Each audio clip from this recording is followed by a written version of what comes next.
Which characters get cryovisions? There is a lot of fan theory about who gets what visions and how much it has to do with the Archon's influence. We know that the Archons themselves don't hand out the visions, but I like to think that it has a lot to do with their beliefs. And we're going to start with cryo. We know from the recent Fatui trailer and Child's backstory that in Shnezhaya, family is really, really important. It is something to be valued above all else. That is accompanied with the fact that the Zarita was originally the god of love.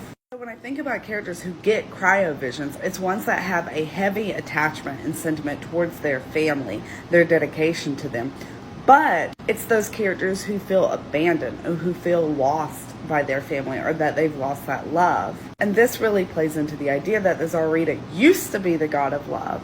And so the cryo characters are ones who have experienced this shift like the Zarita and who have fallen away from family. One of the best examples of this is Ayaka. She loves her family. She's dearly loved by Ayato and Toma, but she grew up very, very lonely, we know by her story quest, feeling like she couldn't connect with other people, and so cryo really makes sense for her. Look at Shinhua. She was cursed and abandoned by her family. But like we can see in her interactions with Liyue and with Chungyun and with Cloud Runner that she still very much values them, even though it betrayed her. Which brings me to Chungyun, who also suffers from ridicule within the exorcist community and from the people of Liyue. His abundance of yang energy has really made him sort of an outcast in his community, and the people don't really believe him, and he suffered a lot for that, and his self-value has suffered as well. I'm a Chungyun main, if you can't tell. And look at Chi-Chi, who was picking fields and got caught up in a battle with the Adepti, and one of her last thoughts was, I miss my family, but she was dying alone. She was abandoned,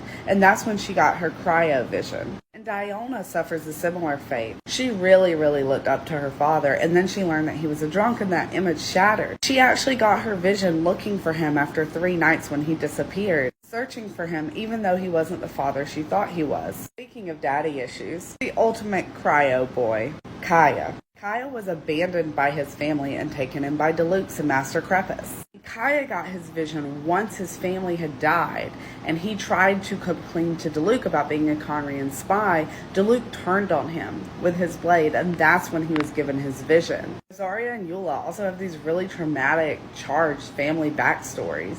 Ganyu, who didn't really have a family, gets her vision the moment she decides to dedicate herself to the Qixing, showing she has that dedication for family even though she's been alone. I don't know shit about Alloy, so don't ask me about her.